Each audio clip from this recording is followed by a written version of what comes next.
메시지 성경 빠른 통독. 오늘 말씀은 스바냐서 서론에서 2장까지입니다.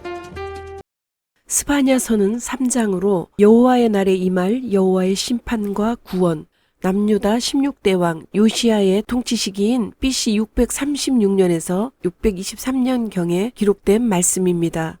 두 개의 큰 주제로 나눌 수 있는데 1장부터 2장 3절까지는 여호와의 날에 임할 심판과 회개 촉구, 내용은 모든 것을 진멸하리라, 남유다와 예루살렘에 임할 심판, 여호와를 찾으며 공의와 겸손을 구하라. 두 번째는 2장 4절에서 3장까지로 여호와의 날에 임할 심판과 구원의 약속, 내용은 열방들에 대한 하나님의 심판, 예루살렘의 4가지 죄와 범죄한 4부류의 지도자, 남은 자의 구원과 회복. 스바냐 서론. 우리는 자신에게 하나님을 이용할 권리는 주면서도 우리의 인간관계는 건드리지 않는 종교를 찾는다. 우리는 사람들, 남자와 여자와 아이들과의 관계에서 염증을 느낄 때면 찾아가서 위로와 영감을 얻을 수 있는 하나님을 원한다. 우리는 전쟁 같은 세상살이에서 우리의 칼날을 벼려주는 하나님을 원한다. 하나님께 줄을 대면서도 사람들과의 관계는 우리 좋을 대로 하도록 내버려두는 종교를 원하는 성향은 그 뿌리가 매우 깊다. 인류 역사에서 가장 장려되고 가장 잘 팔린 종교는 언제나 이런 류였다. 지금도 이런 종교가 가장 장사가 잘 된다. 성경의 예언자들은 바로 이런 종교를 뿌리 뽑으려 했다. 그들은 이 일을 위해 죽기 살기로 싸웠다. 하나님은 스바냐를 통해 이렇게 말씀하셨다. 속 편하게 앉아서 자기만 편히 즐기는 살찌고 게으른 자들, 하나님은 아무 일도 하지 않으신다. 좋은 일도 나쁜 일도 하지 않으신다. 그분은 참견도 하지 않으신다. 우리도 그렇다라고 말하는 자들을 벌할 것이다. 스바냐 1장 12절. 견실한 영적 삶은 하나님과 사람들 사이의 관계에 뿌리를 내린다. 그러기에 자칫 우리는 영적인 삶을 하나님과 나 사이의 개인적인 그 무엇으로 오해하기 쉽다. 기도와 노래, 위안과 영감을 주는 영적 독서, 마음이 통하는 사람들과 함께 드리는 예배 등의 어떤 사적인 것, 그러나 이런 식의 생각에 계속 머물 경우 자칫 우리는 내가 싫은 사람과 나를 싫어하는 사람을 대하는 방식은 하나님과 전혀 상관없는 문제라고 생각할 수 있다. 예언자들은 이런 생각을 하는 우리에게 일갈한다. 그렇지 않다. 당신이 하는 모든 행동, 모든 생각, 모든 느낌이 하나님과 관련이 있다. 당신의 모든 인간관계가 하나님과 관련되어 있다. 우리는 모든 것이 상관관계를 맺고 있는 세상에 살고 있으며 그 관계들 안에서 어떤 결과가 생겨난다. 그리고 그 결과들은 하나님에게서 최종 마무리된다. 이것을 가리키는 성경의 용어가 바로 최후의 심판날이다. 스바냐는 그의 말을 듣는 사람들을 향해 이 날을 준비할 것을 간절히 선포한다. 하나님을 찾아라. 하나님의 정의로 살아가는 너희, 은밀히 단련받은 너희여. 하나님의 바른 길을 추구하여라. 평안하고 올바른 삶을 추구하여라. 하나님의 진노의 날에 행여 화를 면할지 모른다. 스바냐 2장 3절. 이 최종 결산의 날은 아무리 자주 많이 강조해도 지나치지 않다. 스바냐는 모든 예언자와 한 목소리로 우리를 향해 그 중대성과 긴급성을 외치고 있다. 스바냐서 개요. 여호와의 날에 임할 여호와의 심판과 구원. 히브리어 성경은 츠판야라 부르며 여호와께서 감추셨다, 여호와께서 지키셨다, 여호와께서 소중하게 하셨다라는 뜻이다. 영어 성경은 제페나야라고 읽는다. 기록자. 구약의 예언자들 중 스바냐처럼 기록자에 대한 족보가 자세히 기록된 선지자도 없다. 남유다의 14대 왕이었던 히스기야가 스바냐의 고조부였고 히스기야의 또 다른 아들이었던 아마랴의 증손자였으며 그다랴의 손자 구시의 아들로서 요시야 시대에 활동한 선지자였다. 스바냐는 왕족 출신의 예언자로 여호와의 날을 부르짖는 데 있어서 예루살렘의 지리와 예루살렘 상류 사회의 상황을 상세하게 기록하고 있는데 이는 그가 왕족 출신이었음을 뒷받침하는 근거가 된다. 스바냐는 요시야의 종교개혁에 앞서 활동하였고 그의 강력한 메시지는 요시야의 종교개혁에 큰 동력이 되었다. 스바냐는 히스기야 왕 시대에 미가, 이사야 선지자들의 사역 이후 약 70년 만에 남유다와 예루살렘에 말씀을 선포한 첫 선지자였다. 기록 배경. 스바냐는 제16대 왕 요시야 때 활동했다고 1장 1절에 기록하고 있다. 요시야는 종교개혁을 일으킨 왕으로 유명하다. 요시야 왕 때 스바냐가 종교적 부패와 죄를 범한 자들에 대한 심판을 선포한다. 14대 왕 므낫세는 남유다의 왕 중에서 가장 악한 왕이었다. 므낫세의 선왕이었던 히스기야 왕이 헐어버린 산당을 다시 세우며 바알을 위하여 제단을 쌓았다. 또 아세라 목상을 만들어 하늘의 1월 성신을 경배하였으며 여러 가지 주술, 점수를 행하는 등 하나님 보시기에 많은 악을 행했다. 열왕기하 21장 2절에서 7절. 이러한 죄악은 1장 4절 6절에서 스바냐가 언급하고 있는 죄들과 동일하다. 아몬 왕이 암살된 후 8살에 왕위에 오른 요시야 당시 므낫세와 그 아들 아몬의 죄악은 남유다 땅에 만연한 상태였다. 아수르의 우상 숭배를 받아들여 온 나라를 우상 숭배에 빠지게 만들었다. 이러한 므낫세 시대는 성경에서 가장 영적으로 암울한 시대였다. 므낫세에서 요시야로 왕이 바뀌었지만 여전히 남유다는 우상 숭배에 젖어 있었다. 요시야가 16세가 되었을 때 비로소 다윗이 하나님을 찾고 20세에 남유다와 예루살렘을 정결하게 한다. 산당과 아세라상 바알을 제거하고 우상 숭배자들을 제거하여 예루살렘을 정결하게 한다. 그리고 북이스라엘 지역의 황폐한 성읍도 우상 숭배를 폐하고 정결하게 한다. 26세에 온 이스라엘과 성전을 정결하게 만들고 예루살렘 성전을 수리하게 한다. 그때 성전 수리를 위해 드린 헌금함에서 모세가 전한 여호와의 율법책을 발견한다. 제사장이 그 율법책을 요시야에게 전하자 요시야는 율법의 말씀을 듣고 옷을 찢고 회개한다. 여선지자 훌다를 통해 발견한 율법책이 하나님의 말씀임을 확증받고 그 책에 기록된 모든 말씀이 이루어질 것이라는 예언을 들은 요시야는 모든 백성으로 하여금 하나님 앞에 언약하게 하고 여호와 하나님만을 섬기게 한다. 요시야가 사는 날 동안 백성들이 여호와를 복종하고 떠나지 아니하였다고 역대하 34장에 기록되어 있다. 열왕기하는 요시야 왕을 이렇게 기록하고 있다. 요시야와 같이 마음을 다하며 뜻을 다하며 힘을 다하여 모세의 모든 율법을 따라 여호와께로 돌이킨 왕은 요시야 전에도 없었고 후에도 그와 같은 자가 없었더라. 열왕기하 23장 25절. 이때 스바냐의 예언은 요시야의 종교개혁에 활기를 불어넣었을 것이다. 성전 보수를 하다가 발견한 율법을 통해 종교개혁을 일으켰지만 요시야의 종교개혁도 하나님의 진노를 거두기에는 역부족이었다. 요시야 왕 사후 남유다는 또다시 우상숭배의 삶으로 돌아가 버린다. 율법을 버리고 하나님을 떠나 살아왔던 우상숭배의 잔재는 요시야라는 신실한 왕의 종교개혁을 뒤덮어버리는 역사를 남유다의 마지막 역사에서 보게 된다. 기록연대 스바냐서의 기록 시기는 본문에 나타나 있기 때문에 논란의 여지가 없다. 스바냐가 활동했던 시대는 요시야 왕 때였다. 또한 2장 13절에서 BC 612년에 일어날 니느웨의 멸망을 앞으로 일어날 사건으로 표현하고 있는 것을 볼 때 스바냐의 사역 기간을 BC 636년에서 623년경으로 볼 수 있다. 1장 3절에서 13절, 3장 1절에서 7절에 나타난 남유다의 죄악들은 14대 왕 므낫세와 15대 왕 아몬의 치세 기간에 일어났던 죄악들이다. 16대 왕 요시야가 두 번의 종교개혁을 일으킨 것을 통해 스바냐의 활동 시기를 추정해 볼 수 있다. 첫 번째 요시야의 종교개혁은 BC 628년에 일어났다. 역대하 34장 3절 7절.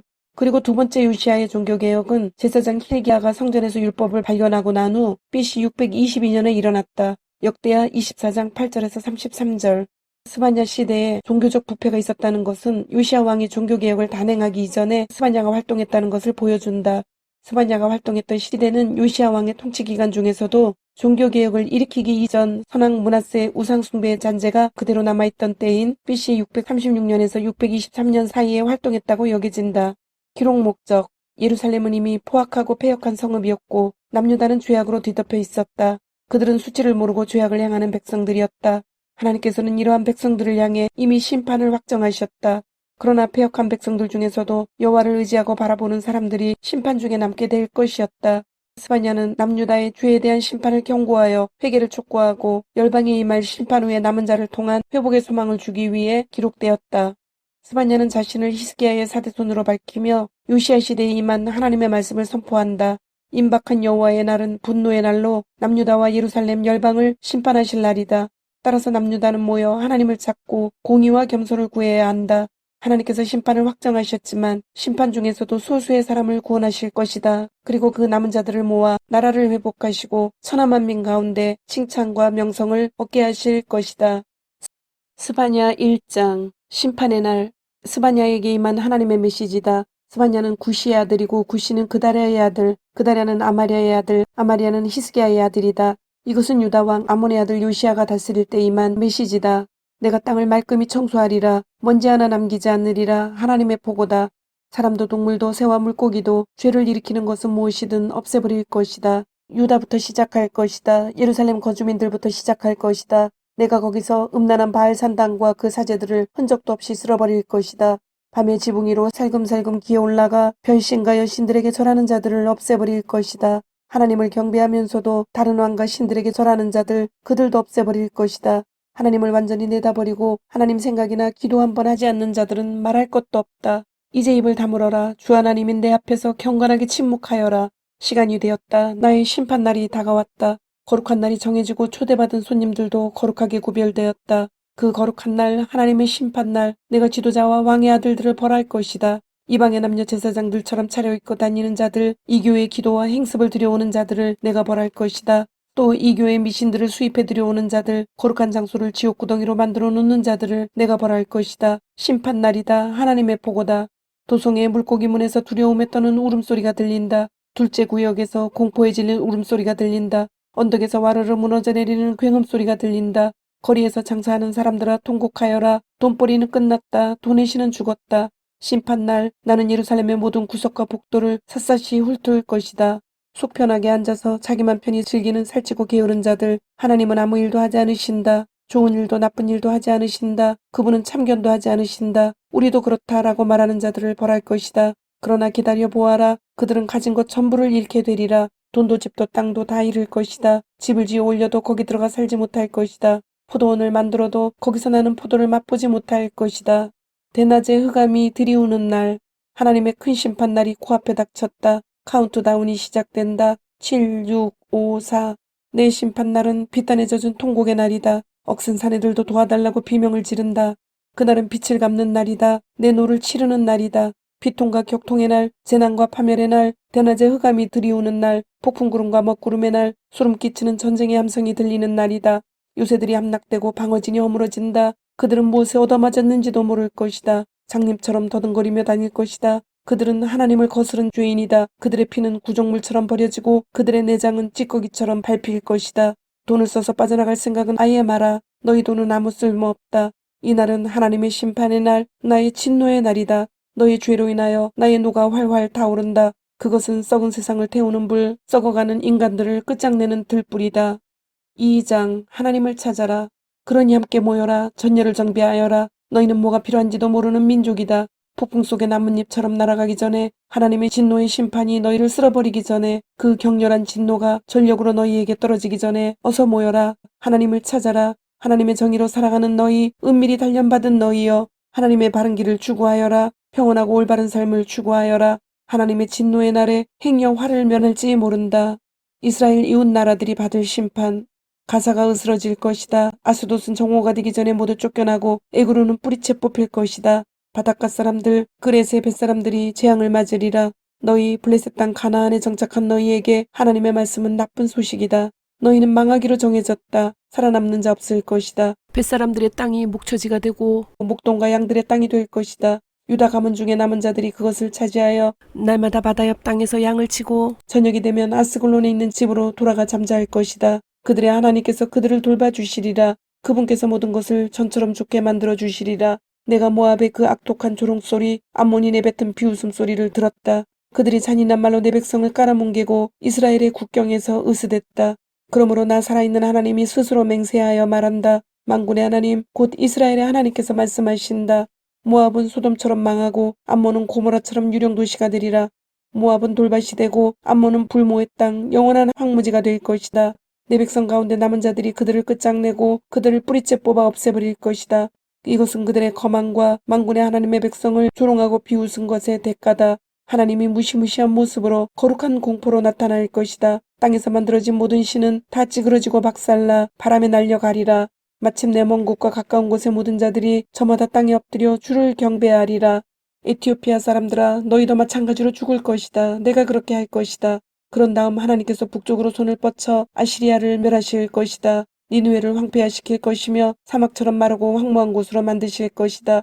니느웨는 유령도시, 들짐승들이 출몰하는 곳이 되어 너구리와 늑대들이 그 폐허 위에 누워 잘 것이다. 창문에서 부엉이들이 울고 문간에서 갈까마귀들이 깍깍댈 것이다. 그 목조 장식품들은 새들이 앉는 회로 쓰일 것이다. 잘 나가던 도성, 내가 1등이다, 내가 최고다 하고 뻐기던 화려한 도성이 어찌하여 버림받은 땅, 들짐승의 소굴이 되어버렸단 말인가. 지나가는 자들 관심도 갖지 않는다. 그저 고개를 절레절레 흔들 뿐이다. 주님, 오늘도 말씀을 주심을 감사드립니다. 주신 말씀대로 오늘 하루도 주님의 모습을 닮아가며 말씀대로 순종하며 살도록 은혜와 용기를 주옵소서. 예수님의 이름으로 기도드립니다. 아멘.